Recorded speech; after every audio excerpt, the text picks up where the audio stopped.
Kaya Sur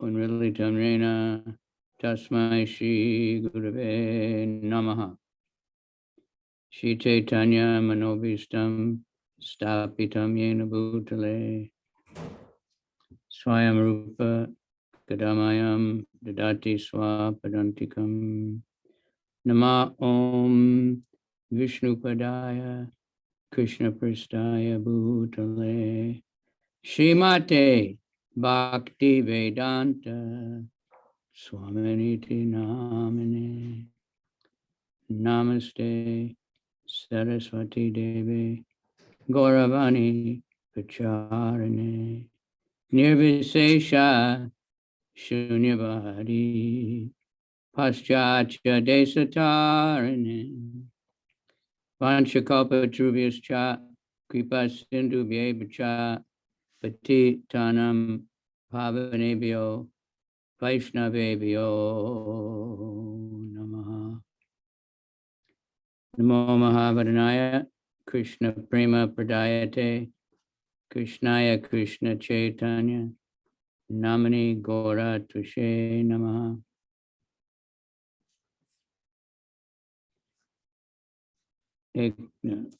Panchatatmakam Krishnam Bhakta Rupa Sarupakam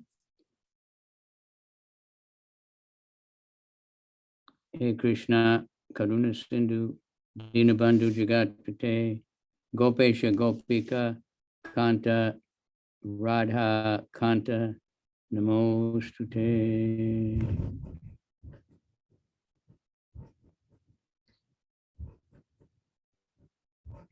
Tapta Kanchana Gaurange Radhe Vrindavaneshwari Vishabhanu Sute Devi Pranamami Hari Priye.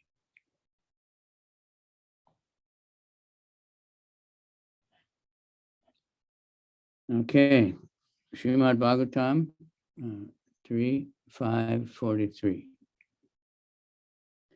And we'll just continue reading, of course. Vishvasva Janmastiti Samyamarte Kritavatarasya Padambujam Te Prajema Sarve Sharanam Yadisha Smritam Prayach Yabhayam Swapumsam. O Lord, you assume incarnations for the creation and maintenance and the dissolution of the cosmic manifestation. Therefore, we all take shelter of your lotus feet because they always award remembrance and encourage your devotees. Продолжаем читать Шримад Бхагаватам, третья песня, 5 глава, 43 стих. О Господь, Ты воплощаешься в этом мире, чтобы творить, поддерживать и уничтожать материальный космос. Поэтому все мы укрываемся под тенью Твоих лотосных стоп, которые даруют Твоим преданным память и мужество.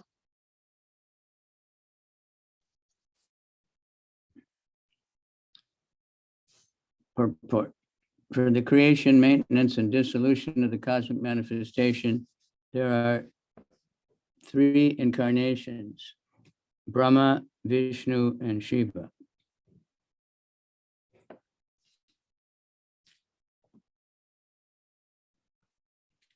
Материальный космос творят, поддерживают и уничтожают 3 воплощения Верховной Личности Бога – Брахма, Вишну и Махешвара, Господь Шива.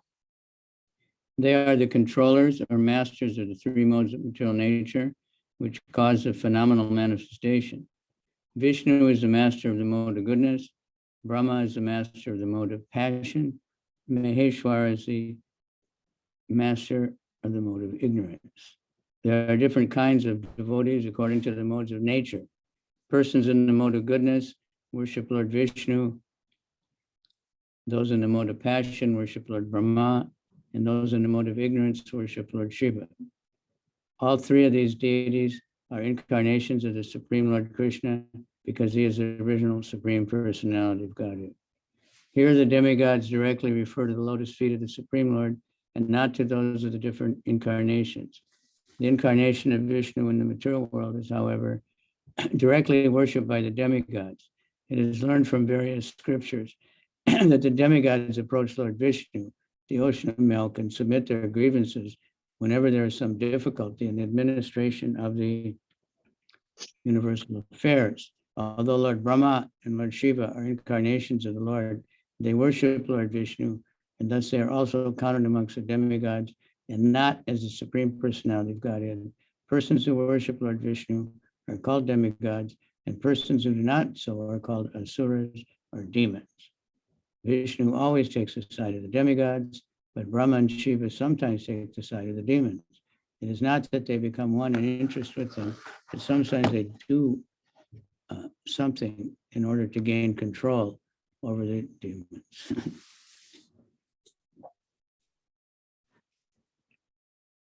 Они повелевают тремя гунами материальной природы, которые проявляют воспринимаемый чувствами мир.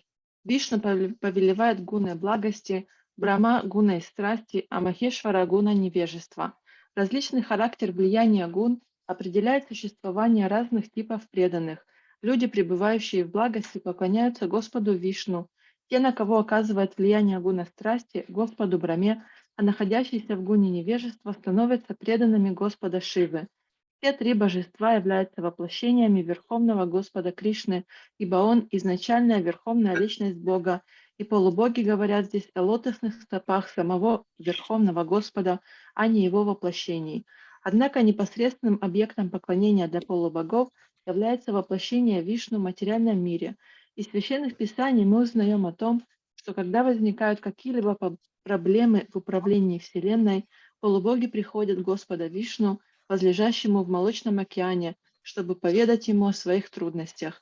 Несмотря на то, что Господь Брахма и Господь Шива сами являются воплощениями Верховного Господа, они поклоняются Господу Вишну, поэтому их относят к числу полубогов и не считают Верховной Личностью Бога. Тех, кто поклоняется Господу Вишну, называют полубогами, а тех, кто отказывается поклоняться Ему, асурами или демонами. Вишну всегда принимает сторону полубогов, тогда как Брахма и Шива иногда выступают на стороне демонов, но они поддерживают демонов не потому, что их интересы совпадают с интересами демонов. Брахма и Шива иногда идут на это для того, чтобы подчинить демонов своей власти. Right. 44. Yat sanubande sati geha gehe namaham it yuda duragrahanam kumsan sudaram vasato pipuryam pajama tate bhagavan padabjam. O Lord, persons who are entangled by undesirable eagerness for the temporary body and kinsmen, and who are bound by thoughts of mine and I, are unable to see your lotus feet, although your lotus feet are situated within their own bodies. But let us take shelter of your lotus feet. О Господь, те, кто запутался в сетях бессмысленных привязанностей к своему бренному телу и родственникам, кто мыслит категориями «я» и «моё», лишены возможности увидеть Твои лотосные стопы, хотя они и находятся в их теле. Мы же молим Тебя дать нам прибежище у Твоих лотосных стоп. Report by His Divine Grace, A.C. Bhaktivedanta Swami Prabhupada. The whole Vedic philosophy of life, that one should get rid of the material engagement of gross and subtle bodies, which only cause one to continue in a condemned life of misery. This material body continues as long as one is not detached from the false conception of lording it over material nature. The impetus for lording it over material nature is a sense of mine and I. I am the Lord of all I survey. So many things I possess, and I shall possess more and more. Who is richer than I in wealth and education? Who is the master? I am the master and I am God. Who else is there but me? Суть философии жизни, изложенной в Ведах, сводится к тому, что человек должен освободиться от оков грубого и тонкого тела, которые обрекают его на жалкое, мучительное существование в материальном мире. Материальное тело будет существовать до тех пор, пока мы не избавимся от ложного желания господствовать над материальной природой. Желание властвовать над материальной природой проявляется в форме концепции «я» и «моё». Я хозяин всего, что вижу вокруг. У меня так много всего, а будет еще больше. Кто может сравниться со мной по богатствам и знаниям? Я владыка, я Бог. Существует ли вообще кто-нибудь, кроме меня? That's the translation of the Bhagavad Gita verse, Ishvaraham Bogi. It's in Krishna says a demoniac person is thinking, and then he says that all these things, and this is the translation. And Это вольный and перевод there's many стиха people in the Бхагавадгиты. world now thinking like that. И есть много людей в мире, которые так и думают, что я хозяин всего. It's not only Hiranyakasipu and Ravana and people like that. They're all different capacities of demoniac, but there's so many, and everybody has a bit of it sometimes. So therefore, we get a lot of so-called domestic violence and things like that. Так думают не только Хираньякашипу или демоны, подобные ему. Так думают многие люди в той или иной степени, поэтому так много домашнего насилия, потому что люди возомнили себя хозяевами всего. Fights on the school playgrounds, and children fighting over thinking this is mine, my toy, things like that. So Или all these дети ссорятся друг с другом из-за какой-то игрушки, заявляя, что это принадлежит ему. all these ideas reflect the philosophy of aham mama, that I am everything. Persons conducted by such a conception of life can never get liberation from material bondage. But even a person perpetually condemned to the miseries of material existence can get relief from bondage if he simply agrees to hear only Krishna Katha. In this age of Kali, the process of hearing Krishna Katha is the most effective means of gaining relief from the unwanted family affection and thus finding permanent freedom in life. The age of Kali is full of sinful reactions, and people are more and more addicted to the qualities of this age, but simply by hearing and chanting of Krishna Katha, one is sure to go back to Godhead. Therefore, people should be trained to hear only Krishna Katha by all means in order to get relief from the miseries. Подобные взгляды составляют сущность философии Агам-Мама, основанной на представлении «я есть все». Тем, кто исповедует подобную философию, никогда не освободится из материального рабства. Но даже человек, осужденный на вечные муки материального существования, может освободиться от своих оков, если согласится слушать Кришна-катху и перестанет слушать все остальное. В век Кали слушание Кришна-катхи является самым эффективным методом, позволяющим человеку избавиться от пагубной привязанности к семье и обрести вечную свободу. Век Кали наводнен грехом, и качества, присущие этому веку, все шире и шире распространяются среди людей, но несмотря на это, те, кто слушает и пересказывает Кришна-катху, получают возможность вернуться к Богу. Вот почему необходимо во что бы то ни стало приучить людей слушать исключительно Кришна-катху, что принесет им избавление от всех страданий.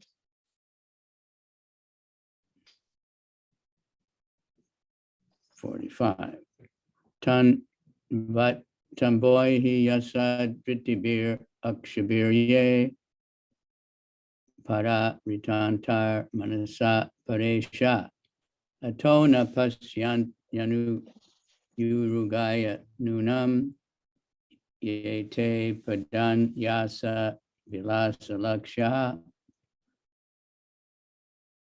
O great Supreme Lord, offensive persons whose internal vision has been too affected by external materialistic activities cannot see your lotus feet, but these feet are seen by your pure devotees, whose one and only aim is to transcendently enjoy your activities. О великий Верховный Господь, Твои хулители, поглощенные внешней материальной деятельностью, утратили внутреннее зрение и потому не способны увидеть Твои лотосные стопы, Но чистые преданные, единственная цель которых — изведать трансцендентное блаженство, слушание повествования о твоих деяниях, всегда созерцают их.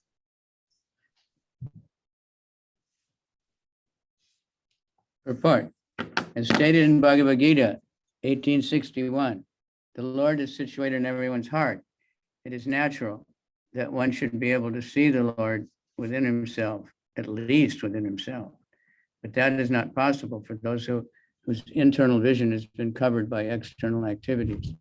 The pure soul, which is symptomized by consciousness, can be easily perceived even by a common man because consciousness is spread all over the body. The yoga system, as recommended in the Bhagavad Gita, is to concentrate the mental activities internally and thus see the lotus feet of the Lord within himself. But there are many so-called yogis who have no concern with the Lord, but are only concerned with consciousness, which they accept as the final realization.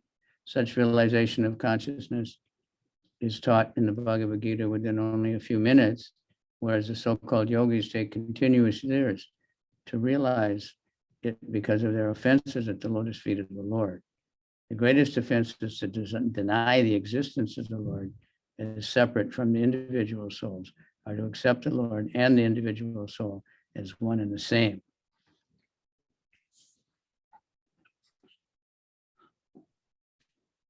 Как сказано в Бхагавад-гите 18.61, Господь пребывает в сердце каждого живого существа, поэтому любой человек может увидеть Господа, по крайней мере, в своем сердце. Однако те, чье внутреннее зрение застилает пелена внешней деятельности, лишены возможности увидеть Его. Признаком присутствия чистой души в теле является наличие сознания, так что любой человек может без труда ощутить ее присутствие, поскольку все его тело пронизано сознанием. Метод йоги, описанный в Бхагавад-гите, предназначен для того, чтобы сконцентрировать деятельность ума и внутренним зрением увидеть в своем сердце лотосные стопы Господа. Однако многие так называемые йоги не хотят иметь ничего общего с Богом. Их интересует только сознание, и постижение его природы они считают высшей целью прогресса самопознания. Чтобы описать в Бхагавад-гите природу сознания, Кришне понадобилось всего несколько минут, но так называемые йоги тратят на ее постижение многие годы, потому что они наносят оскорбления лотосным стопам Господа. Самым серьезным из всех оскорблений является отрицание того, что Господь существует независимо от индивидуальных душ и помимо них, иначе говоря, отождествление индивидуальной души и Господа.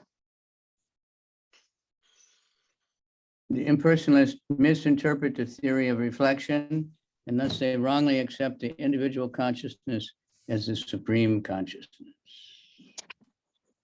Неверно истолковывая теорию отражения, имперсоналисты принимают индивидуальное сознание за высшее сознание. The theory of the reflection of the Supreme can be clearly understood without difficulty by any sincere common man. When there's a reflection of the sky on the water, both the sky and the stars are seen within the water. But it is understood that the sky and the stars are not to be accepted on the same level. The stars are part of the sky, therefore they cannot be equal to the whole. The sky is the whole and the stars are parts. They cannot be one and the same. Transcendentalists who do not accept the supreme consciousness as separate from individual consciousness are as offensive as the materialists who deny even the existence of the Lord. Теорию отражения может понять любой искренний человек. Когда небо отражается в воде, на ее поверхности видны и небо, и звезды. Однако это еще не значит, что небо и звезды можно приравнивать друг к другу. Звезды являются частицами неба и никак не могут быть равны целому. Небо — это целое, а звезды — его частицы. Между ними нет и не может быть тождества. Взгляды трансценденталистов, отрицающих то, что высшее сознание существует отдельно от индивидуального, не менее оскорбительны, чем взгляды материалистов, отрицающих само существование Бога.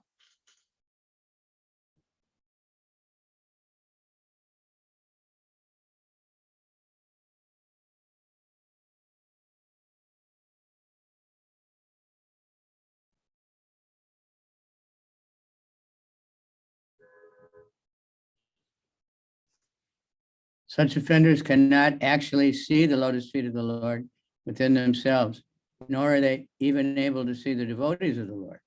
The devotees of the Lord are so kind that they roam to all places to enlighten people in God consciousness. The offenders, however, lose a chance to receive the Lord's devotees. Although the offenseless common man is at once influenced by the devotee's presence, in this connection, there's an interesting story of a hunter and Devarshi Narada.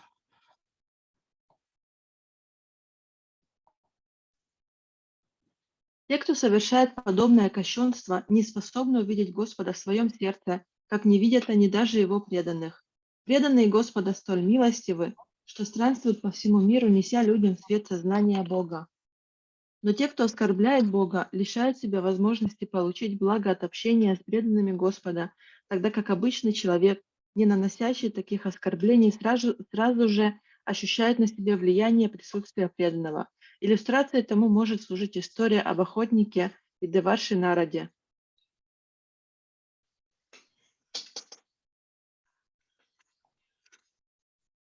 A hunter in the forest, although a great sinner, was not an intentional offender. He was at once influenced by the presence of Narada, and he agreed to take to the path of devotion, leaving among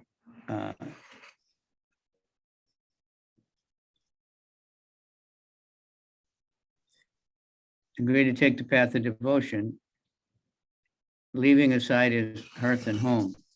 But the offenders, Nalakuvar and Manigriva, even though living aside from his hearth and home, even though they're living amongst the demigods, had to undergo the punishment of becoming trees in their next lives. Although by the grace of the devotee, they were later delivered by the Lord. Offenders have to wait until they've received the mercy of devotees. Then they can become eligible to see the lotus feet of the Lord within themselves.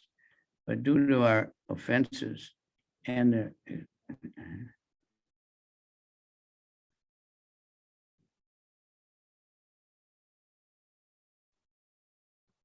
Хотя охотник, которого Деварши Нарада встретил в лесу, был великим грешником, он никогда умышленно не оскорблял Господа и его преданных. Присутствие Нарады так сильно подействовало на него, что он тут же решил оставить свой дом и посвятить себя преданному служению. А Налакувара и Манигрива, хотя и жили среди полубогов, понесли наказание за совершенные ими оскорбления и в следующей жизни стали деревьями. Однако по милости преданного Господь впоследствии освободил их. Тем, кто оскорбляет Господа, приходится ждать милости преданных. Только тогда они получают право увидеть лотосные стопы Господа в своем сердце. Беда в том, что наносимые ими оскорбления и крайне материалистические воззрения лишают их возможности увидеть даже преданных Господа. Поглощенные внешней деятельностью, они разрушают свое внутреннее зрение. Due to their offenses and their extreme materialism, they cannot see even the devotees of the Lord. Engage in external activities, they kill the internal vision. The Lord's devotees, however, do not mind the offenses of the foolish in their many gross and subtle bodily endeavors. The Lord's devotees continue to bestow the blessings of devotion upon all such offenders without hesitation. That is the nature of devotees. Но преданные Господа не обращают внимания на оскорбления глупцов, которые те наносят им, занимаясь своей грубой и тонкой материальной деятельностью. Без раздумий и колебаний они продолжают нести благословенный дар преданного служения даже своим хулителям. Такова природа преданных.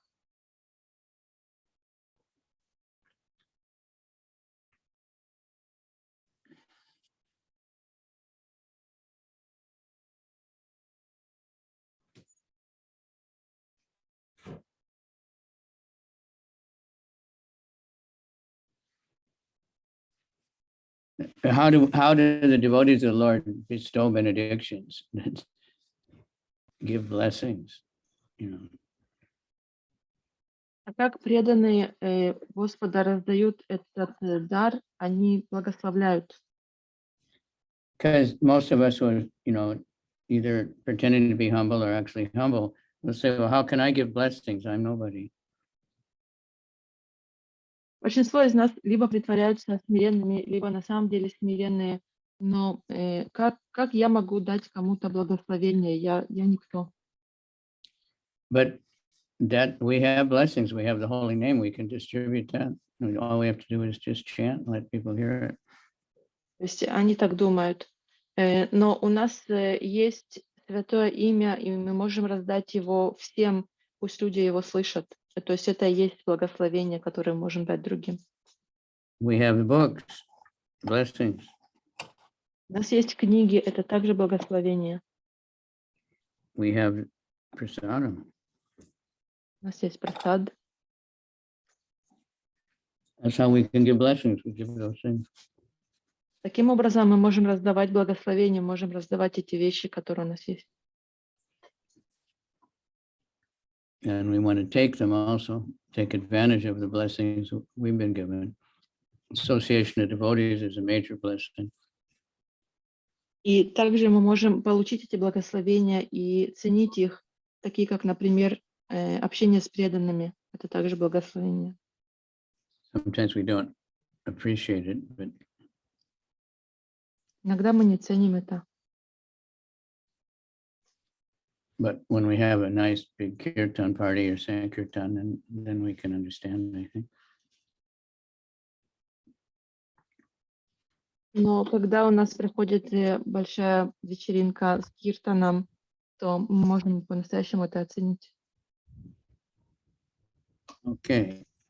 Pravida Bhakta Vishadasaya Ye Vairagya Saram Pratilabhya Bodham Yatan Jana San Viryur Akunta Dishnyam. O Lord, persons who, because of their serious attitude, attain the stage of enlightened devotional service, achieve the complete meaning of renunciation and knowledge, and attain the Vaikuntha Loka in the spiritual sky simply by drinking the nectar of your topics. О Господь, человек, серьезно относящийся к служению Тебе, просто вкушая нектар повествования о Твоих деяниях, достигает стадии преданного служения в состоянии просветления, проникает в глубинный смысл знания и отречения от мира и попадает в духовное царство на Вайкунтха-локу.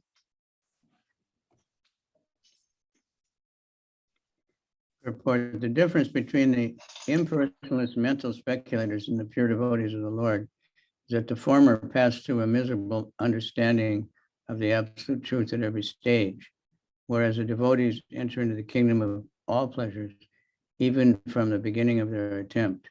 The devotee has only to hear about devotional activities, which are as simple as anything in ordinary life, but he also acts very simply, whereas mental speculator has to pass through the jugglery of words, which are partially facts and partially make show for the maintenance of an individual, of an artificial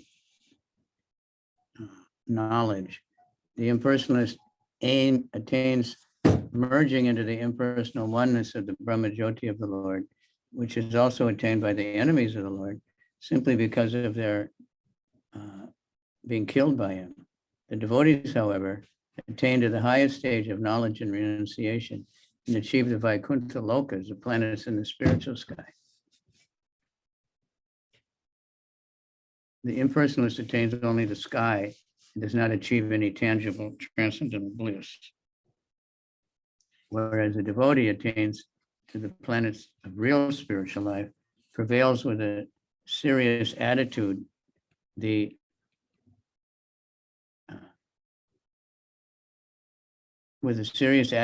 devotee throws away all of their achievements like so much dust, and he accepts only devotional service, the transcendental culmination.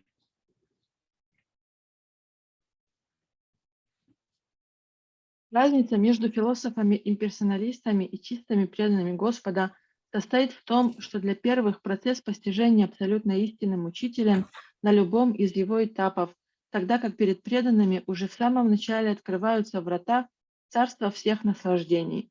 Преданному достаточно слушать о деятельности в преданном служении, что так же просто, как все остальное, чем люди занимаются в своей повседневной жизни.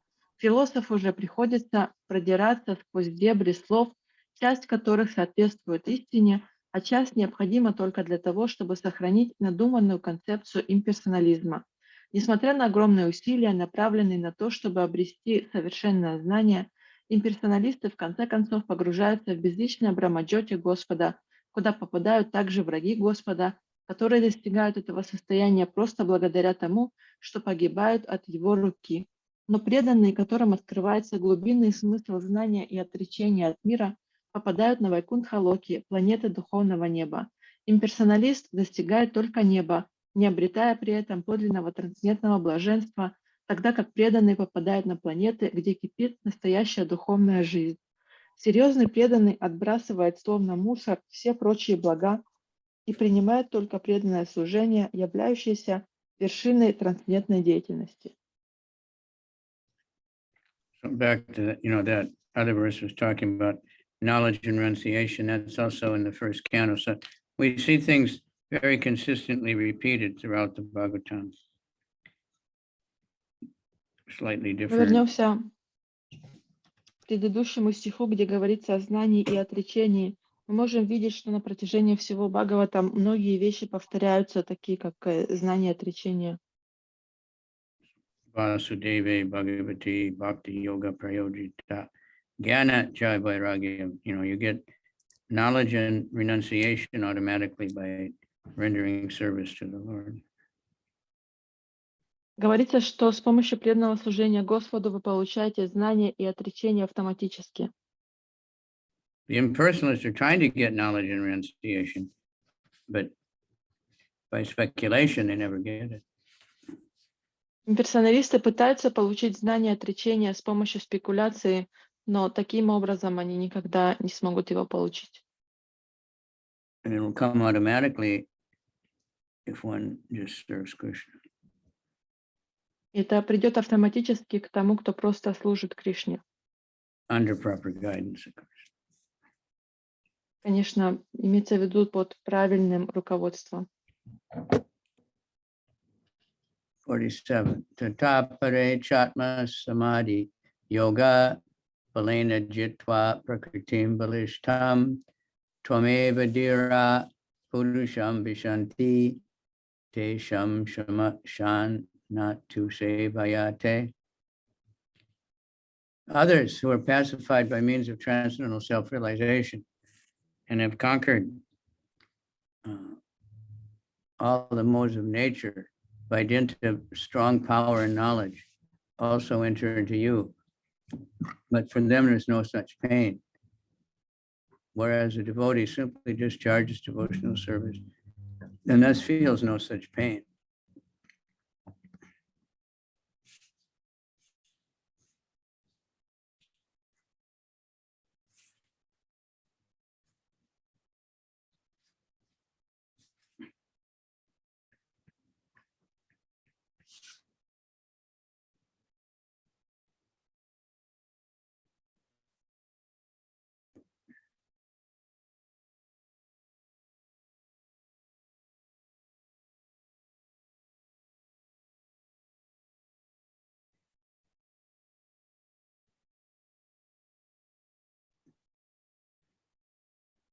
Haribol? Krishna, I just got disconnected. I'm back now. Okay. Другие, кто в процессе трансцендентного самоосознания обрели умиротворение и, опираясь на свои знания и силу, преодолели влияние гун природы, тоже входят в тебя. Однако они достигают этого ценой огромных усилий, неведомых преданному, который просто служит тебе.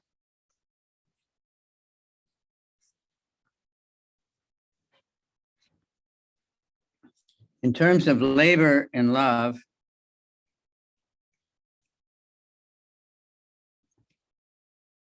and the labor of love and its returns, the bhaktas or devotees of the Lord always have priority over persons who are addicted to the association of gyanis or impersonalists and yogis or mystics. The word apare is very significant in its connection.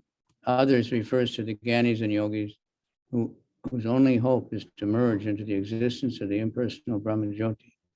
Although their destination is not so important in comparison to the destination of the devotees, the labor of the non-devotees is far greater than that of the bhaktas. One may suggest that there is sufficient labor for the devotees also in the matter of discharging devotional service, but that later labor is compensated by the enhancement of transcendental pleasure. Говоря об бескорыстном труде и его плодах, необходимо отметить, что бхакты или преданные Господа всегда находятся в более выгодном положении, нежели люди, привязанные к общению с гьяни, имперсоналистами и йогами-мистиками. В данном стихе особенно важным является слово «апаре» – «другие». Другие – это гьяни и йоги, единственное желание которых погрузиться в бытие безличного Брахма-джоти. В сравнении с целью преданных, их цель куда менее значительна, но тем не менее, чтобы достичь ее, им требуется приложить гораздо больше усилий, чем бхактам. The devotees derive more transcendental pleasure while engaging continuously in the service of the Lord than when they have no such engagement. In the family combination of a man and a woman, there is so much labor and responsibility for both them. Yet when they are single, they feel more trouble for one of their limited activities.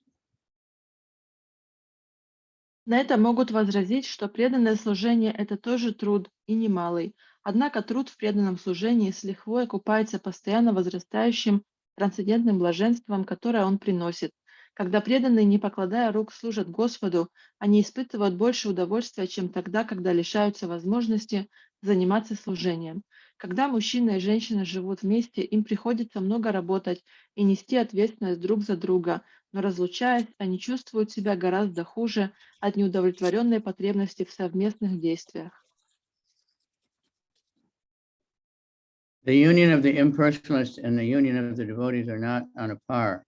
The impersonalists try to fully stop their individuality by attaining Sayuja Mukti, or unification, by merging into oneness, whereas the devotees keep their individuality to exchange feelings of relationship with the Supreme Individual Lord. Such reciprocation of feelings takes place in the transcendental Vaikuntha planets. Therefore, the liberation sought by the impersonalists is already achieved in devotional service. The devotees attain mukti automatically while continuing the transcendental pleasure of maintaining individuality. As explained in the previous verse, the destination of the devotees is Vaikuntha, Arkunta Dishnya. No anxieties are completely eradicated.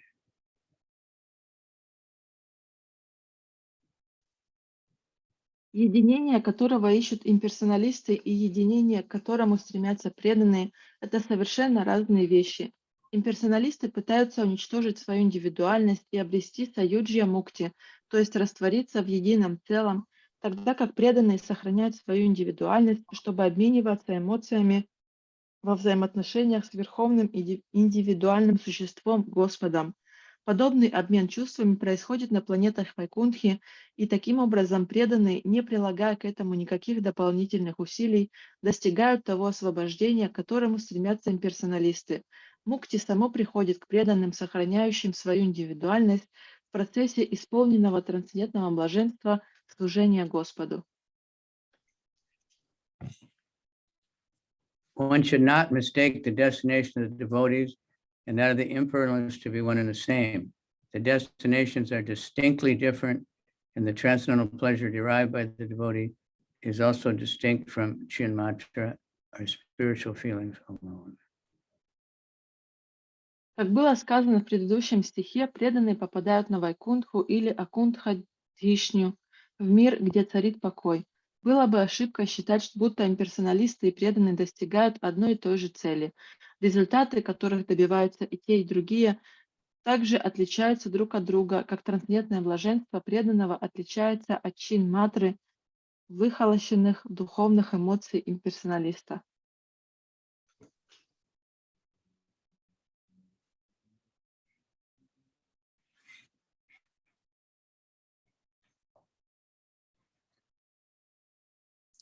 tate bayam lokas shrikshayadya tvayanu shristas tibir atma bhisma sarve biyukta swavihara tantram nashaknumas tat pratihartavete. O sinful person, we are therefore but yours only. Although we are your creatures, we are born one after another under the influence of the three modes of nature, and for this reason we are separated in action. Therefore, after the creation, we could not act concertedly for your transcendental pleasure. Поэтому, о изначальная личность, мы принадлежим тебе и только тебе. Все мы твои создания, но поскольку все мы рождены под влиянием трех гун природы, в наших действиях нет согласованности. Вот почему после сотворения мира мы не смогли объединить все свои усилия и направить их на то, чтобы доставить тебе трансцендентное удовольствие. Demigod speaking to Vishnu. Это полубоги обращаются к Вишну. As far as I know, they don't see him. They just go to the shore of the Milk Ocean. Насколько я Purport. знаю, они не видят его, они просто пошли на берег Молочного океана и там молились. But we can see they're basically humble and understanding, but they get, because they have to do passionate kind of work, sometimes they get overwhelmed. Мы можем видеть, что обычно они очень смиренные, но из-за того, что они занимаются такой очень такой страстной деятельностью, то иногда их накрывает. Purport. The cosmic creation is working under the influence of the three modes of external potency of the Lord. Different creatures are also under the same influence, and therefore they cannot act concertedly in satisfying the Lord. Because of this diverse activity, there cannot be any harmony in the material world. The best policy, therefore, is to act for the sake of the Lord, and that will bring about the desired harmony. Материальный космос действует под влиянием трех гун внешней энергии Господа. Различные существа также испытывают на себе их влияние и потому не могут действовать согласованно для удовлетворения Господа. Эта несогласованность действий живых существ является причиной отсутствия гармонии в материальном мире. Поэтому самое лучшее, что может сделать человек, это действовать во имя Господа. Только тогда в мире воцарится долгожданная гармония.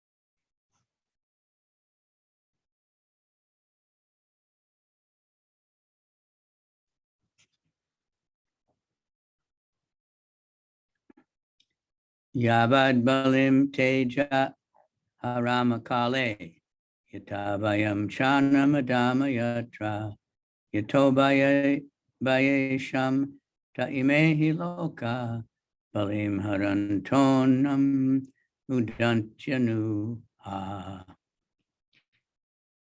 O unborn one, please enlighten us regarding the ways and means by which we can offer you all enjoyable grains and commodities, so that both we and all of the living entities in this world can maintain ourselves without disturbances and can easily accumulate the necessities of life, both for you and ourselves.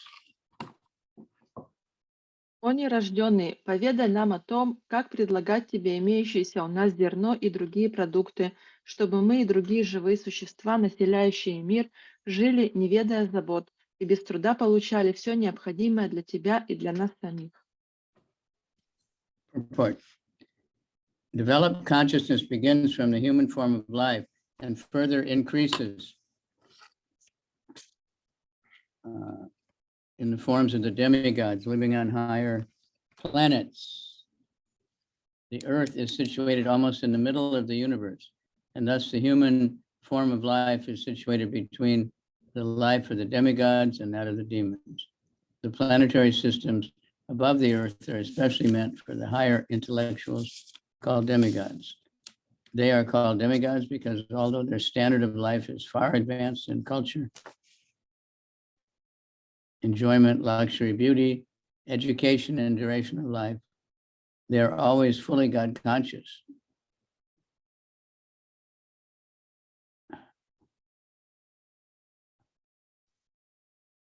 Развитое сознание начинает проявляться только в человеческой форме жизни.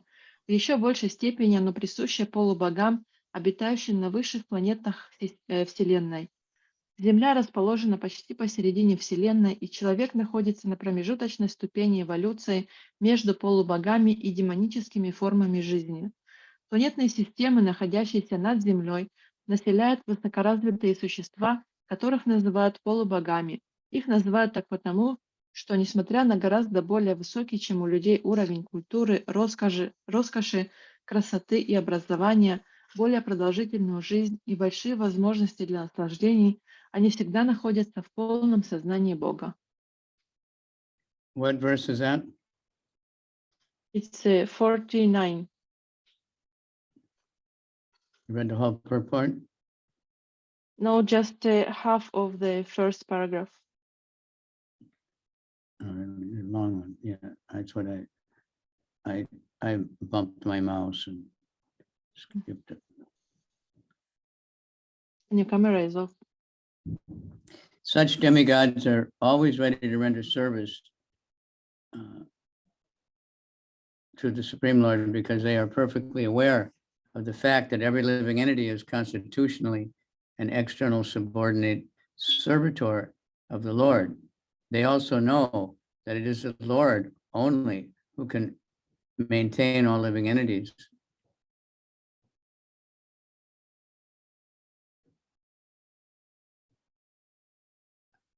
And with all the necessities of life, the Vedic hymns confirm this. Eko bahunam yo vidadati kaman ta'enam abrubam ayatanam na prajani yasmin pratishtita anam adame, etc. Also in the Bhagavad Gita, the Lord is mentioned as Bhuta Brit, the maintainer of all living creatures. Полубоги всегда готовы служить Верховному Господу, так как прекрасно знают, что каждое живое существо по своей природе является вечным слугой Господа и находится у Него в подчинении. Им также известно, что только Господь способен обеспечить живые существа всем необходимым для жизни. Эту истину подтверждают ведические гимны. Бхагавад-гита также называет Господа Бхута Брит, что значит «тот, кто поддерживает все живые существа».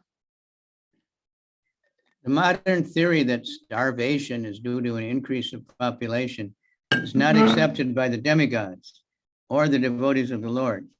The devotees or demigods are fully aware that the Lord can maintain any number of living entities, provided they are conscious of how to eat. If they want to eat like ordinary animals who have no God consciousness, they must live in starvation, poverty, and want, like the jungle animals in the forest. The jungle animals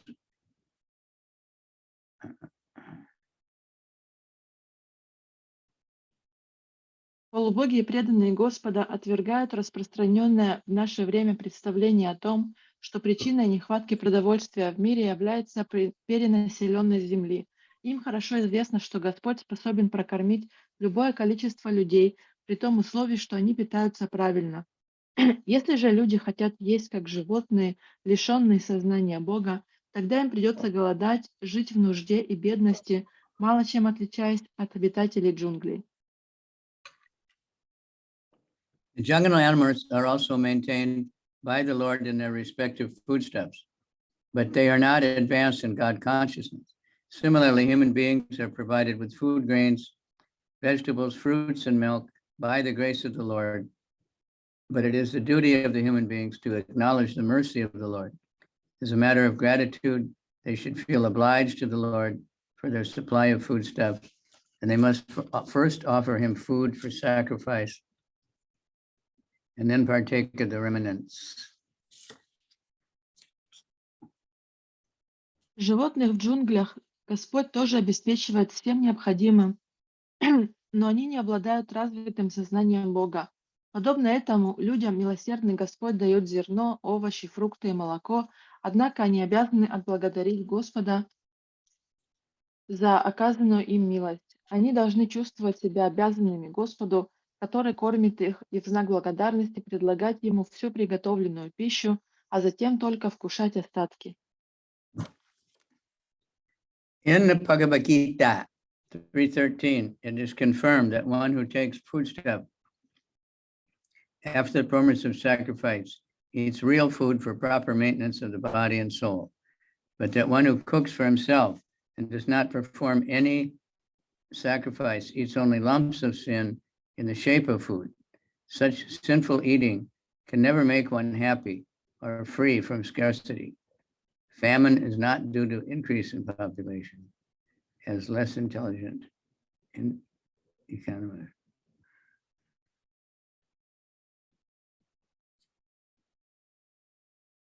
В Бхагавад-гите 3.13 подтверждается, что человек, питающийся остатками жертвоприношений, ест пищу, которая поддерживает его тело и душу, но тот, кто готовит пищу для себя и не совершает никаких жертвоприношений, питается грехом в форме тех или иных блюд.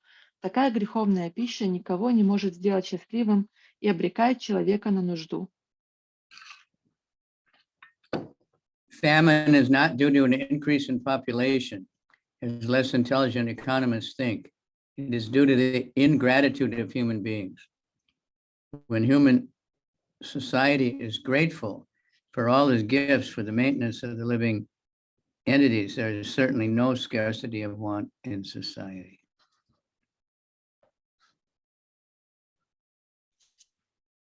Вопреки мнению недалеких ученых-экономистов, причиной голода является вовсе не рост населения Земли.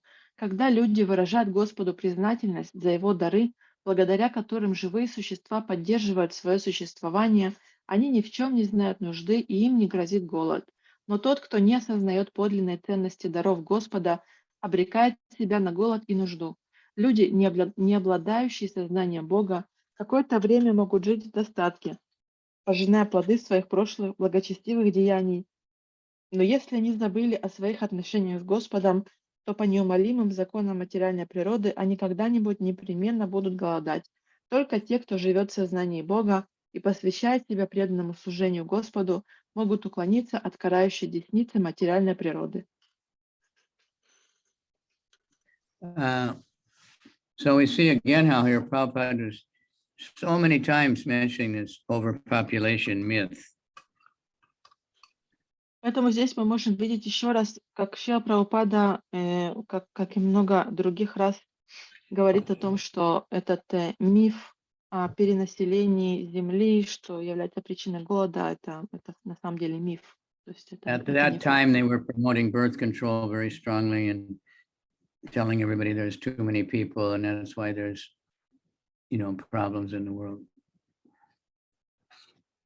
В те времена очень широко рекламировали противозачаточные средства и говорили, что все проблемы в мире из-за того, что в нем живут очень много людей, то есть перенаселение. So Prabhupada was saying, now again, very influential people are talking about there's too many people and have to eliminate so many. И также и сейчас в наши дни многие говорят, что планета перенаселена, и мы должны как-то сокращать численность населения. And Prabhupada you see how all the things he said they're not just for the time and place they apply, because the material world is always the way it is. И можем видеть, что те вещи, которые Шрила Прабхупада сказал, они не относятся к определенному месту и времени, потому что материальный мир, он таким является.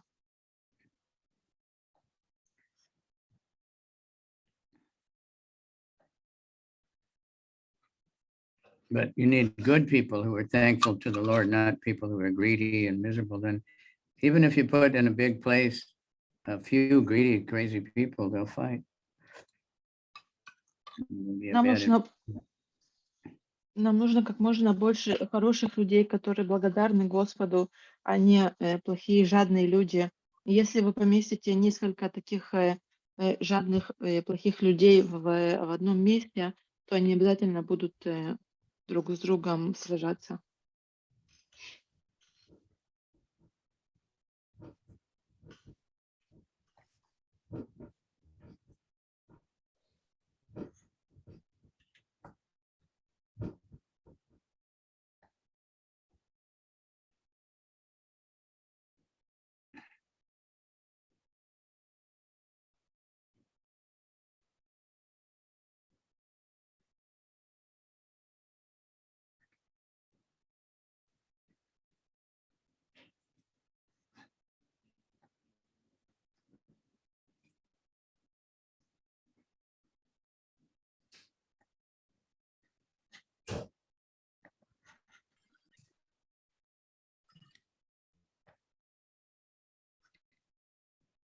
When people are unaware of the intrinsic value of such gifts from the Lord, surely they will be in want.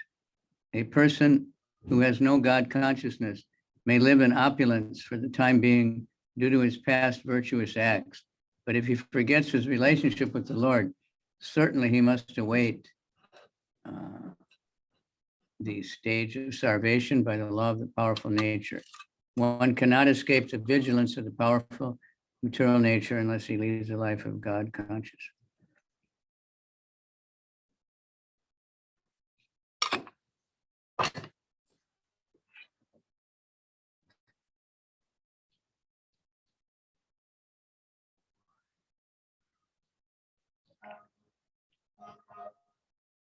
Ты изначальная личность, прародитель всех полубогов и живых существ во всем их многообразии, и при этом ты старейший и неизменный. О Господь, у тебя нет источника, как нет никого превыше тебя. Это ты оплодотворил внешнюю энергию семенем, заключившим в себе все живые существа, однако сам ты являешься нерожденным.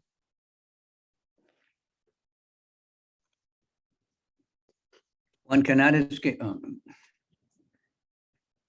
So Prabhupada really hammers away on this a lot. But, it's not a matter of how many, it's a matter of good consciousness. И говоря о перенаселении, Прабхупад снова и снова повторяет, что это миф, и что дело не в том, что людям нечем есть, а дело в том, что у людей нет сознания Бога. I guess one example is like Kumbh Mela.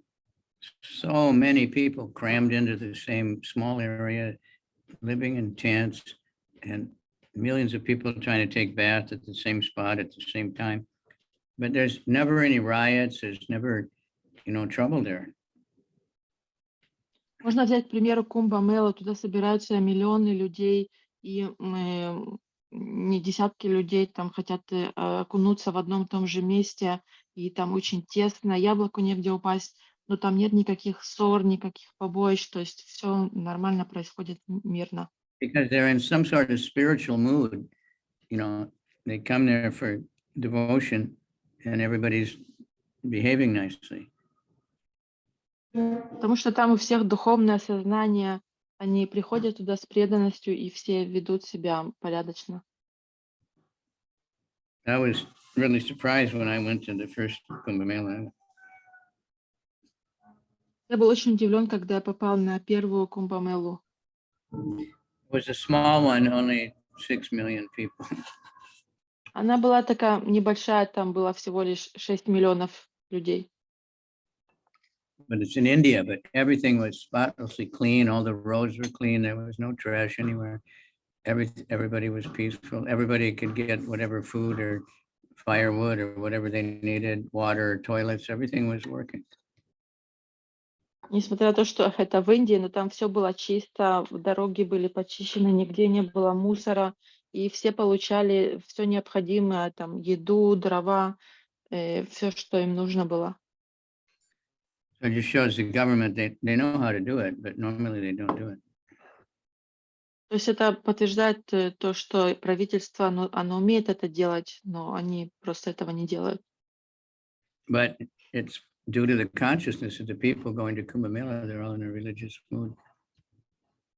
Это также зависит от сознания людей, которые посещают Кумбамелу, они все в таком духовном сознании туда приходят. Tamnat Suranam Sisan Navayan Kutasta Adya Purusham Purana Tam Deha Deha.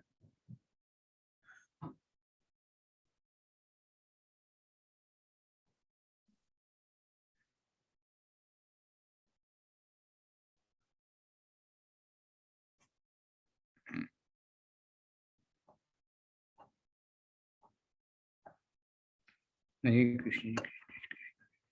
Hare Baba. Tamnat Suranam Sisan Vayanam Kutasta Adya Purusha Purana Tam Deva Shaktyam Gunakarma Yono Retas Tvajayam Kavimada Deja. You are the original person, founder, the original personal founder of all the demigods and orders of different gradations. Yet you are the oldest and are unchanged. O Lord, you have no source or superior. You have impregnated the internal energy, external energy with the semen of the living entities, yet you are unborn. Ты изначальная личность, прародитель всех полубогов и живых существ во всем их многообразии, и при этом ты старейший и неизменный. О Господь, у тебя нет источника, как нет никого превыше тебя. Это ты оплодотворил внешнюю энергию семенем, заключавшим в себе все живые существа, однако сам ты являешься нерожденным. The Lord, the original person, is the father of all other living entities, beginning from Brahma, the personality from whom all other living entities in different gradations of species are generated, yet the Supreme Father has no other father. Every one of the living entities of all grades up to Brahma, the original creature of the universe, is begotten by the Father, but he, the Lord, has no father. When he descends to the material plane out of his causeless mercy, he accepts one of his great devotees as his father to keep pace with the rules of the material world. But since he is the Lord, he is always independent in choosing who will become his father. For example, the Lord came out of the pillar in his incarnation as Narasimhadev, and by the Lord's causeless mercy, Ahalya came out of a stone by the touch of his lotus feet of his incarnations as Lord Sri Ram. As a super soul, he is also the companion of every living entity, but he remains unchanged. The living entity changes his body in the material world, but even when the Lord is in the material world, he is never unchanged. That is his prerogative.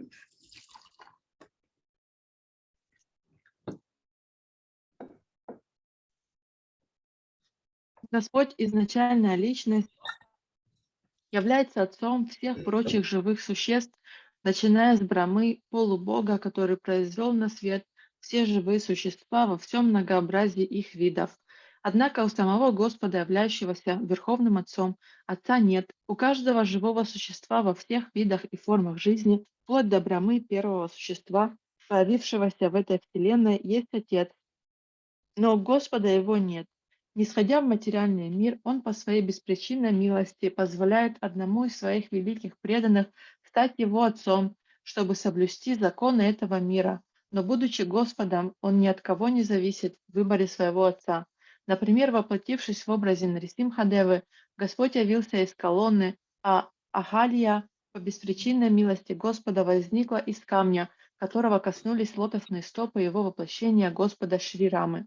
Кроме того, В форме сверхдуши Господь сопровождает каждое живое существо, но при этом сам всегда остается неизменным. Находясь в материальном мире, живое существо вынуждено менять тела, однако Господь, даже не сходя в материальный мир, всегда остается неизменным. Это особая привилегия Господа.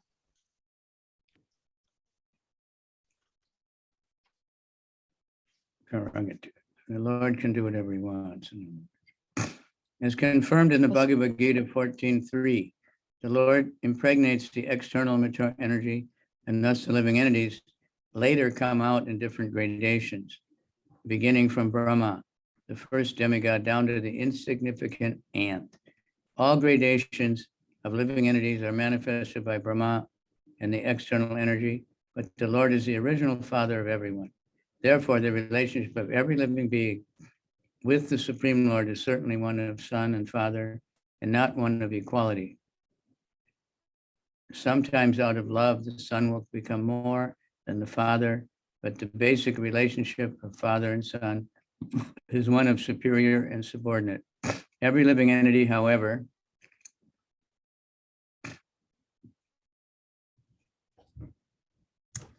he may be even up to the demigods like Brahma and Indra, is an eternally subordinate servitor of the Supreme Father.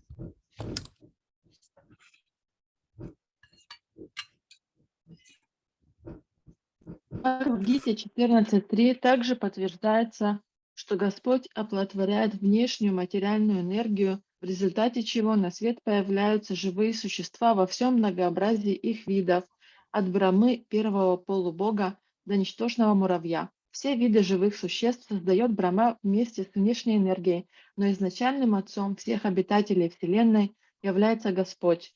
Отношение живого существа и Верховного Господа – это всегда отношение сына и отца, между ними не может быть равенства.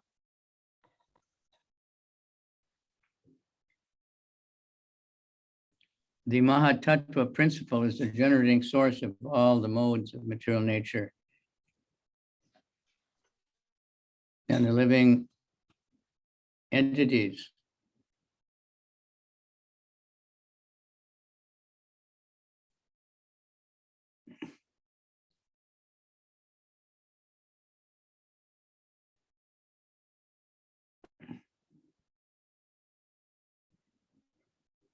Иногда из любви к сыну What отец verse are we on? позволяет...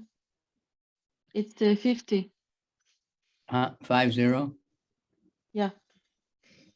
Okay, I just jumped again.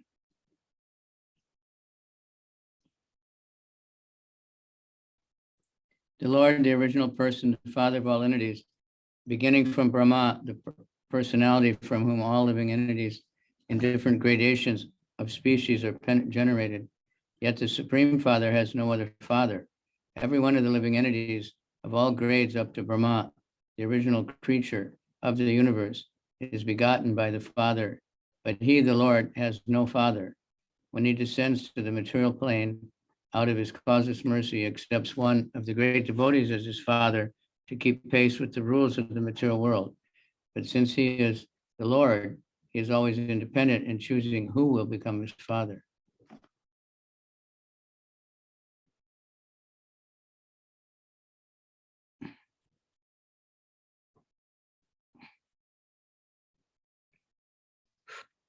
Все виды живых существ создает Брахма вместе с внешней энергией, но изначальным отцом всех обитателей Вселенной является Господь. Отношение живого существа и Верховного Господа – это всегда отношение сына и отца, между ними не может быть равенства. Иногда из любви к сыну отец позволяет ему командовать собой, однако на самом деле сын всегда находится в подчинении у отца. Все живые существа, какими бы могущественными они ни были, даже такие полубоги, как Брахма и Индра, являются вечными слугами Верховного Отца и находятся у него в подчинении.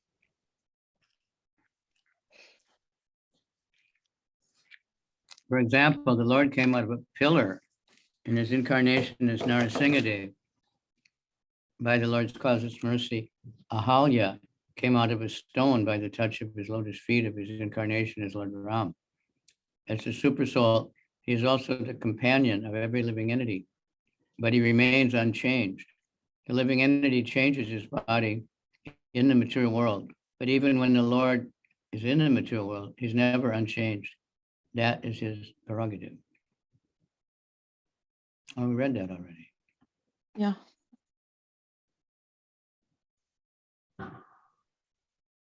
We almost finished the second paragraph.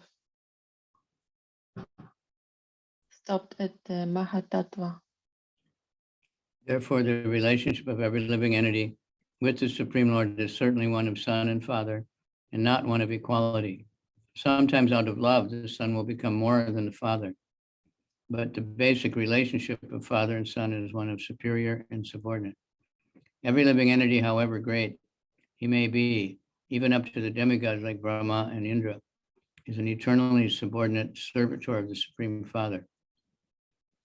The Mahatattva principle is the generating source of all the modes of nature. And the living entities take birth in the material world. I read it, but I'm just going to go to one. Mhm. And bodies supplied by the mother, material nature, in terms of the previous work. The body is a gift of material nature, but the soul is originally part and parcel of the Supreme Lord. I think that's the only sentence we missed. You finished it? No. Махататтва – это источник, из которого берут начало все гуны материальной природы, и живые существа, рождаясь в материальном мире, получают тело от матери материальной природы в соответствии с результатами своей деятельности в прошлом. Тело – дар материальной природы, но душа изначально является неотъемлемой частицей Верховного Господа. Tovayamat pramukha yadarte bahu vimatman karavat makimte twamnat swachakshu haridehi shaktya deva kriyarte yadanugrahanam.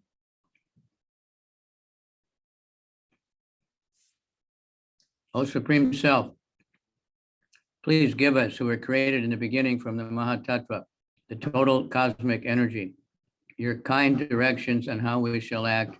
Kindly award us your perfect knowledge and potency so we can render you service in the different departments of subsequent creation.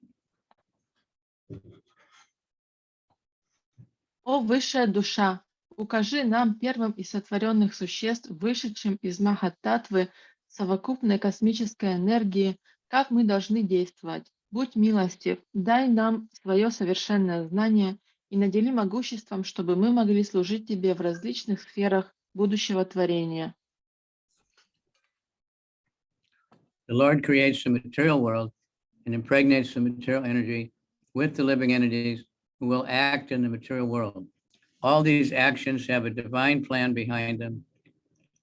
The plan is to give the conditioned souls who desire to enjoy sense gratification a chance to do so. But there's another plan behind the creation to help the living entities realize that they are created for the transcendental sense gratification of the Lord and not for their individual sense gratification.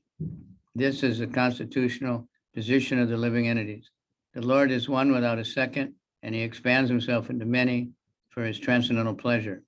All the expansions of Vishnu Tattvas, the Jiva Tattvas, and the Shakti Tattvas, personality of Godhead, the living entities, and the different potent energies are different offshoots from the same one Supreme Lord. The Jiva Tattvas are separated expansions of the Vishnu Tattvas, and although there are differences in potency between the Jiva Tattva and the Vishnu Tattvas, they are all meant for the transcendental sense gratification of the Supreme Lord.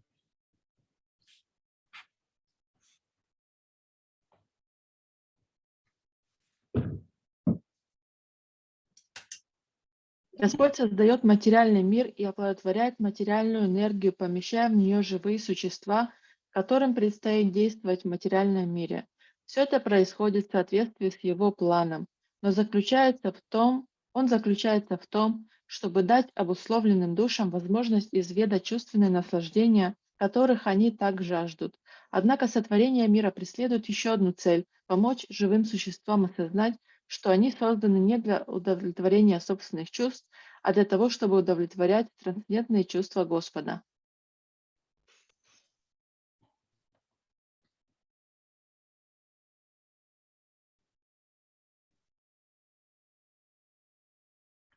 Some of the jivas, however, wanted to lord it over material nature in imitation of the lordship of this personality of Godhead.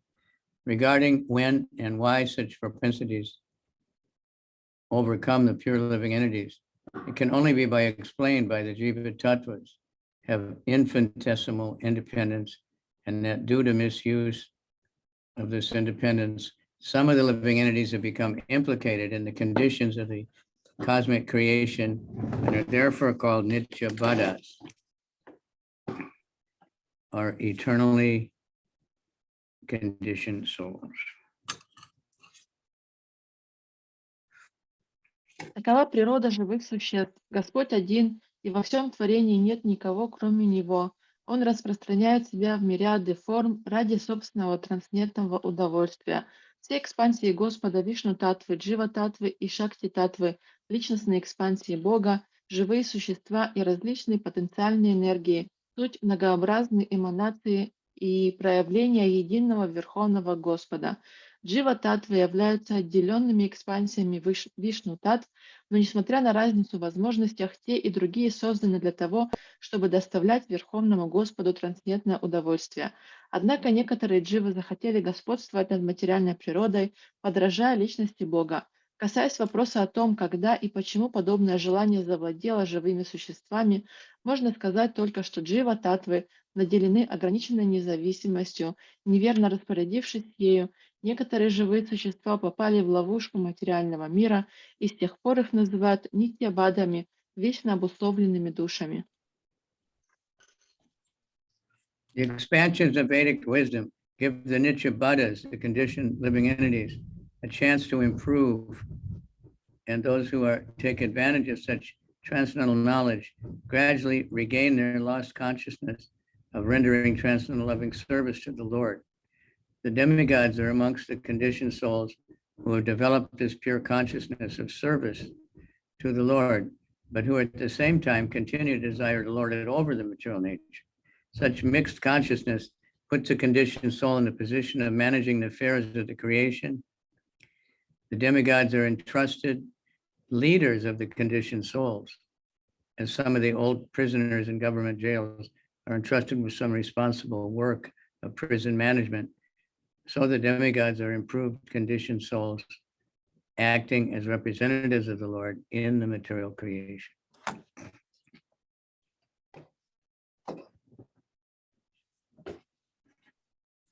Ведические писания также дают нитья-бадам, обусловленным живым существам, возможность исправиться, и те, кто сумел воспользоваться заключенным в них трансцендентным знанием, постепенно восстанавливают свое утраченное сознание вслух Господа и начинают заниматься трансцендентным любовным служением Ему.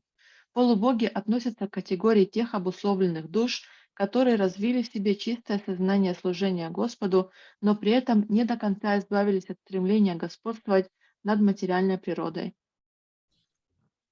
Such demigods are devotees of the Lord in the material world. And when completely free from all material desire to lord it over the material energy, they become pure devotees and have no desire but to serve the Lord. Therefore, any living entity who desires a position in the material world may desire so in the service of the Lord and may seek power and intelligence from the Lord, as exemplified by the demigods in this particular verse.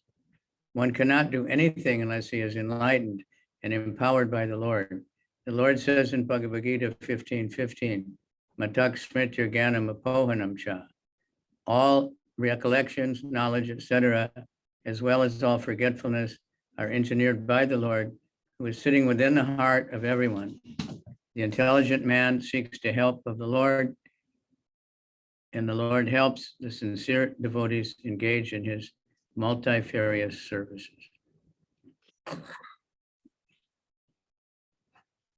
Такое двойственное сознание обусловленной души приводит к тому, что Господь поручает ей управлять мирозданием. Полубоги — это облеченные властью и доверием Господа предводители обусловленных душ. Как заключенным, давно находящимся в тюрьме, иногда доверяют какой-либо административный пост и поручают следить за порядком в тюрьме, так и заслужившим доверие обусловленным душам поручают выступать в роли представителей Господа в материальном мире. Полубоги — это преданные Господа, живущие в материальном мире, и когда они полностью избавляются от материального желания господствовать над материальной энергией, то становятся чистыми преданными, и у них не остается никаких других желаний, кроме желания служить Господу.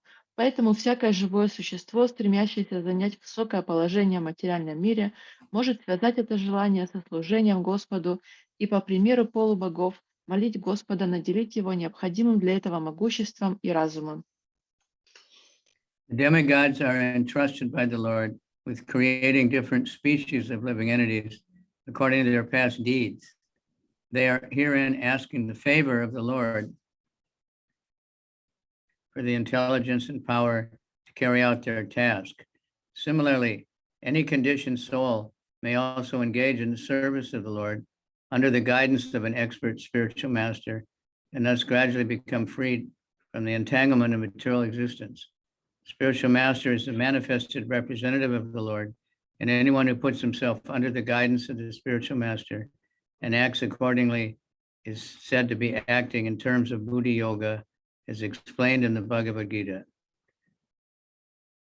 Vyavasayatmaka buddhi, ekeha kurunandana, bahushaka yanantascha, buddhayo vyavasayana.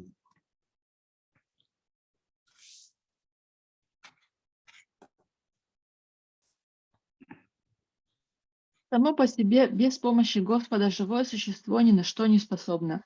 В Бхагавад-гите Господь говорит: память, знание, а также забвение исходят от самого Господа, пребывающего в сердце каждого. Человек, обладающий разумом, обращается за помощью к Господу, и Господь помогает искренним преданным, занимающимся различными видами служения Ему. Господь поручает полубогам создавать разные виды живых существ, награждая каждое живое существо телом, соответствующим его деятельности в прошлом. В этом стихе полубоги просят Господа наделить их разумом и могуществом, чтобы они могли выполнить стоящую перед ними задачу. Аналогичным образом, любая из обусловленных душ может заняться служением Господу под руководством опытного духовного учителя и благодаря этому со временем выпутаться из сетей материального существования. Духовный учитель является представителем Господа во плоти, и всякий, кто принимает руководство духовного учителя и действует в соответствии с его указаниями, согласно Бхагавад-гите 2.41, занимается будхи-йогой.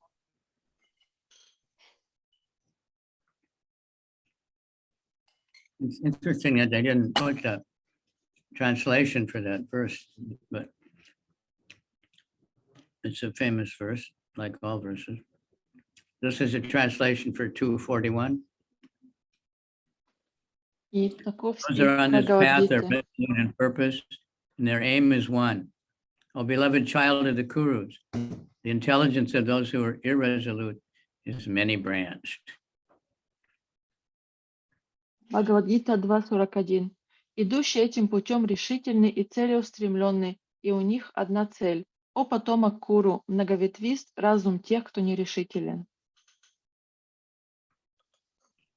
There's a famous example of that in Mahabharata. Есть известный пример этого в Махабхарате. When Drona was teaching archery to the young boys, Когда Дрона обучал молодых мальчиков военному искусству, he put a bird, a fake bird in the tree. он поместил такую ненастоящую птичку на дерево. And the target was supposed to be the eye of that bird.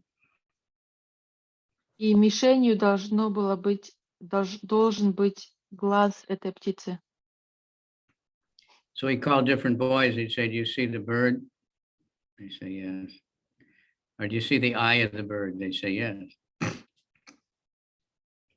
И он подзывал мальчиков и спрашивал их: ты видишь птицу? И тот отвечал: да. Ты видишь глаз птицы? И тот отвечал: да. Then he'd say, "Do you see the bird?" И потом опять спрашивал: ты видишь птицу? They say, "Yes." И они говорили: да. You see the tree? They say, "Yes." Спрашивал, ты видишь дерево? Он говорил, да. He said, sit down. И тогда он говорил, возвращайся на место. Then he called Arjun. И затем он позвал Арджуну. He said, do you see the eye of the bird? Он спросил, ты видишь глаз птицы? He said, do you see the bird? And do you see the eye? Arjuna said, yes. Спросил, ты видишь глаз птицы? Арджуна сказал, да. Then he said, do you see the bird? Затем он спросил, ты видишь птицу? Arjuna said, no.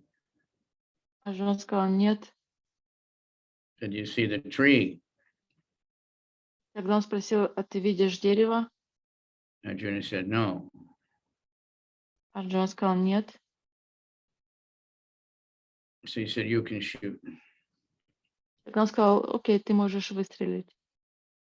So we have to be like that. We see only Krishna and we're aiming at Krishna with our life and we don't get distracted. That's what we pray for. И поэтому мы тоже должны быть, как Арджуна, мы должны видеть только Кришну, мы должны стремиться к Кришне на протяжении всей жизни. And those who are not resolute, their intelligence has many branches, there's so many things to do and thinking about so many things. И многоветвист разум тех, кто нерешителен, то есть эти люди, они думают о разных вещах. Okay, purport. A strong faith that by Krishna consciousness one will be elevated to the highest perfection of life is called Vyavasayatmika Buddhi. In Chaitanya Charitamrita it states, Shada Shabde Vishwasa Kahe Sudidanischaya Krishna Bhakti Kaile Sarva Karma Krita Hoy. Faith means unflinching trust in something sublime. When one is engaged in the duties of Krishna consciousness, he need not act in relation with the material world with obligations to family, traditions, humanity, or nationality, fruitive activities, or the engagements of one's reactions from past good deeds or bad deeds. When one is awake in Krishna consciousness, he need no longer endeavor for good results in his activities. When one is situated in Krishna consciousness, all activities are on the transcendental plane, absolute plane, for they are no longer subject to dualities like good and bad. Тоже пошел комментарий к этому стиху Бхагавад-гиты. Разум человека, твердо верящего в то, что, действуя в сознании Кришны, он достигнет высшего совершенства жизни, называется Вьявасаятмика. В Чайтанья Чаритамрите сказано: вера называют твердую убежденность в существовании высшего начала. Тому, кто посвятил себя деятельности в сознании Кришны, нет нужды заниматься какой-либо мирской деятельностью и выполнять обязанности перед семьей, страной или человечеством. Результаты деятельности человека зависят от хороших или дурных поступков, которые он совершил в прошлом. Однако тому, в ком проснулось сознание Кришны, больше не нужно стремиться к положительным результатам своей деятельности. Все действия человека, обладающего сознанием Кришны, становятся абсолютными. Иначе говоря, к ним больше не приложимы такие понятия, как хорошее и плохое. The highest perfection of Krishna consciousness is renunciation of the material conception of life. This state is automatically achieved by progressive Krishna consciousness. Высшей ступенью практики сознания Кришны является отказ от материальных представлений о жизни. И тот, кто развивает в себе сознание Кришны, рано или поздно обязательно достигнет этого уровня. The resolute purpose of a person in Krishna consciousness is based on knowledge, Vasudeva Sarvamiti Samahatma Sadurlabha.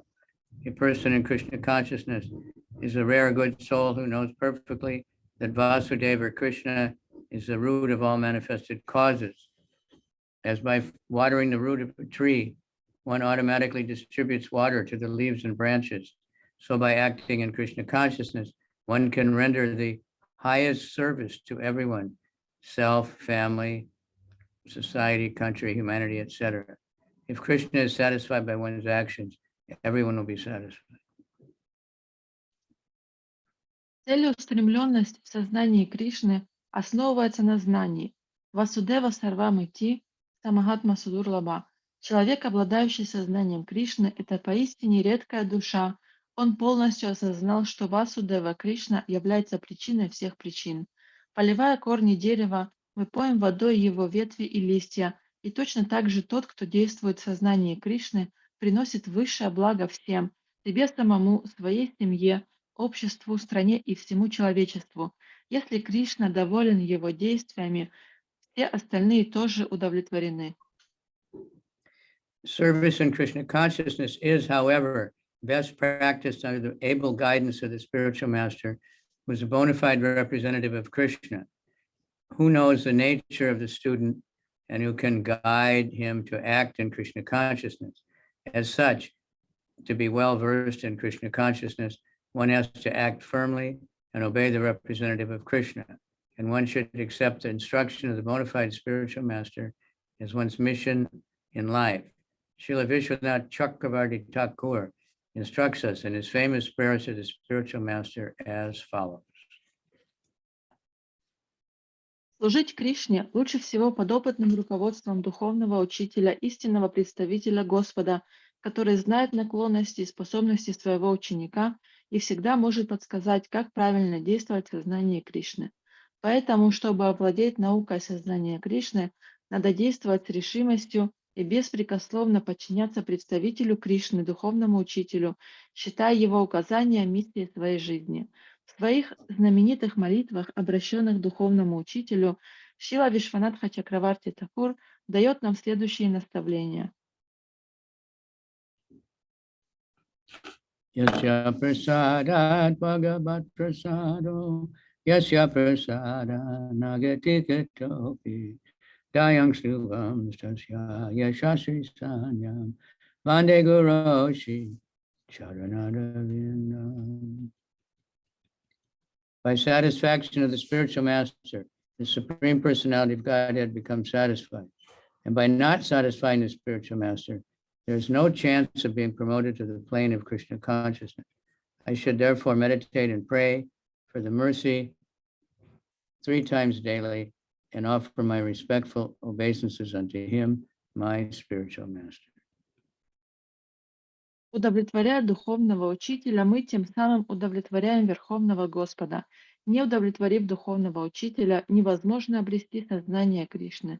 Поэтому надо 3 раза в день погружаться в мысли о духовном учителе, молить его о милости и в почтении склоняться к его лотосным стопам. The whole process, however, depends on perfect knowledge of the soul beyond the conception of the body, not theoretically, but practically.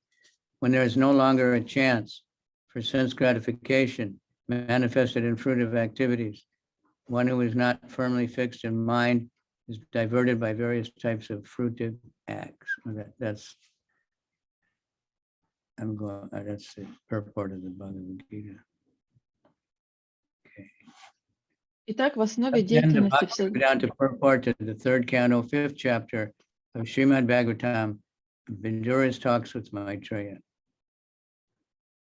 Вернувшись в Шримад Бхагаватам, так заканчивается комментарий Бхактивиданты к 5 главе 3 песни Шримад Бхагаватам, которая называется «Беседа Видуры с Майтреей».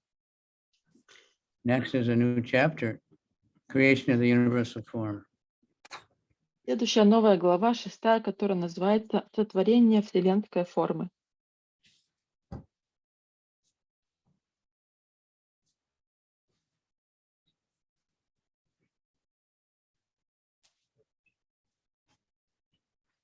A lot of information about the universal form in the Bhagavatam in the beginning. В Бхагаватам с самого начала есть очень много информации о вселенской форме. So it's some importance to understand the greatness of Krishna. We have to understand that. И для того, чтобы понять величие Кришны, нам важно понять это величие вселенской формы. Rishirvacha iti tasam swashaktinam satinam asamechasa prasupta loka tantranam nishamya gatim ishvaraha. Rishi Maitreya said, the Lord thus heard about the suspension of the progressive creative functions of the universal due to the non-combination of his potencies, such as the Mahatattva. Риши Майтрея сказал, так Господь услышал, что процесс сотворения Вселенной приостановился из-за несогласованности действий его энергии, составляющих Махататтву.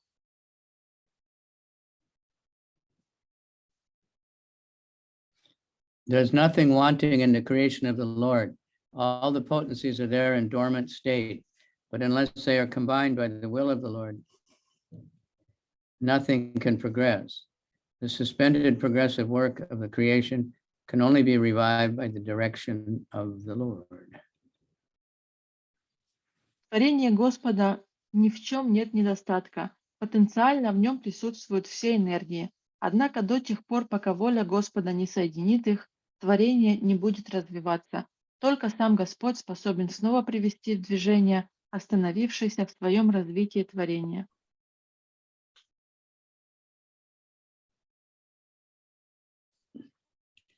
Kala Sangam Tadadevim Bibrat Chaktim Urukrama Trayovimshati Tatvanam Ganam Yugapad Abhishat.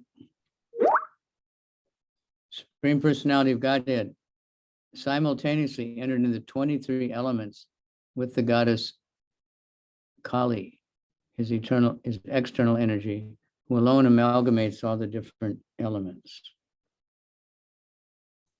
Тогда Верховный Всемогущий Господь вместе с богиней Кали, его внешней энергией, которая соединяет между собой различные элементы творения, вошел одновременно в 23 материальных элемента.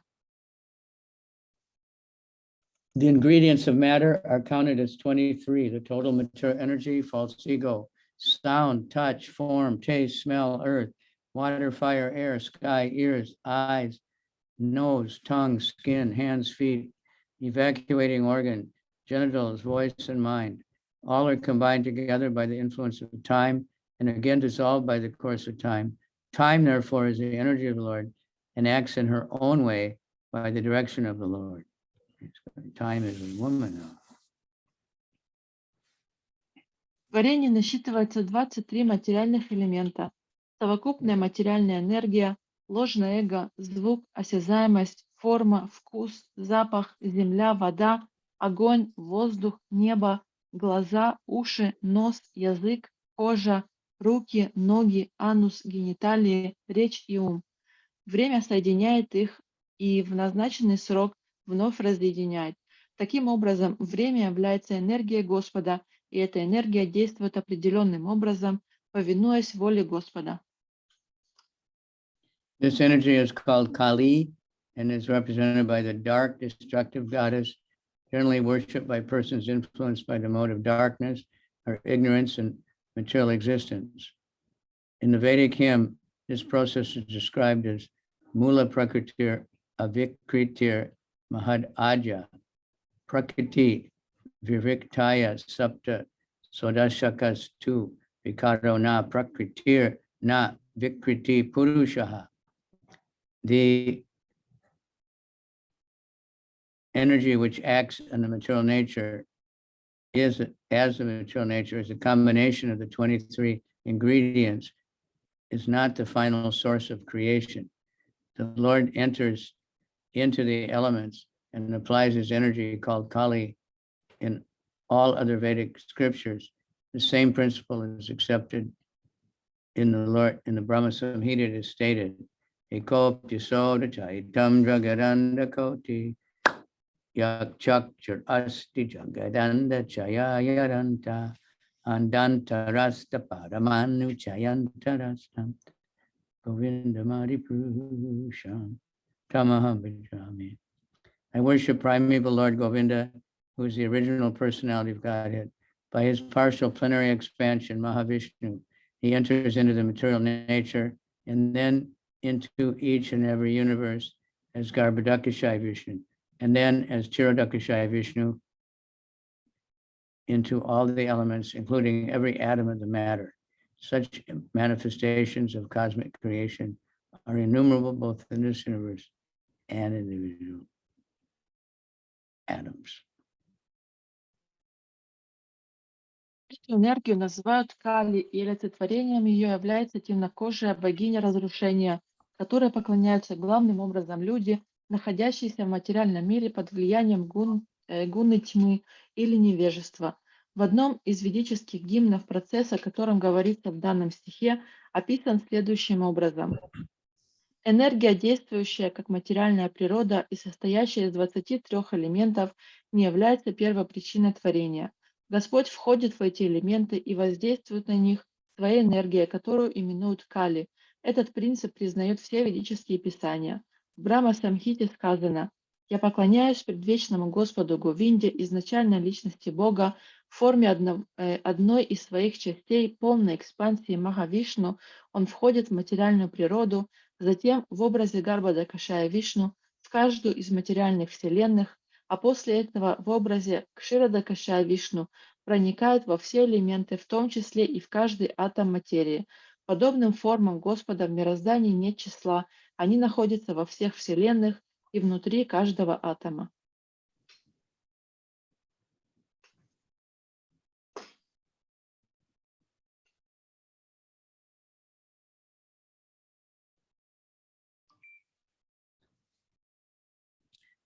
Attava bahunotena kimta gatena tavarjuna vistavyaham idam kritsnam ekam shena stito jagat.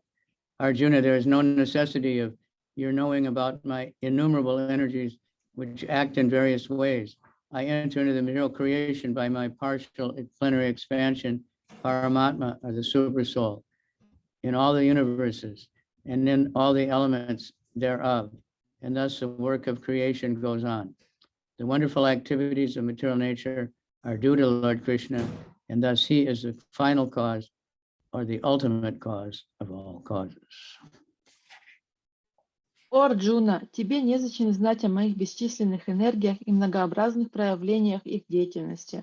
В форме одной из своих частей, полной экспансии, параматмы или сверхдуши, я вхожу в материальный космос, проникая во все вселенные и во все составляющие их элементы. Так создается этот мир. За чудесными проявлениями материальной природы стоит Господь Кришна, и потому Он является первопричиной всего сущего или высшей причиной всех причин.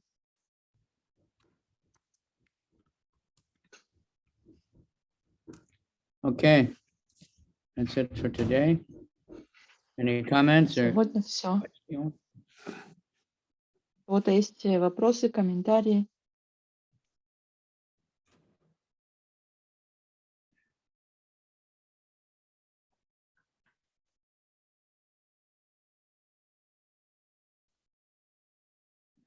All right, well, thank you. We've got almost a record group, 11. Who's new there? Alyssa and Genia and I can't read the Ruski. All right. Кришна Кумар. So, Krishna Kumari. Wow. Okay, I can learn how to read it. Krishna comes out long. Thank you very much. Hare Krishna, Spasibo. Hare Krishna, Hare Krishna, Krishna, Hare Hare. Hare Rama, Hare. Rama Rama, Hare Hare. Thank you, Guru Maharaj. Амрита, спасибо большое. Jai, Hare Krishna. Hare Krishna. Спасибо большое.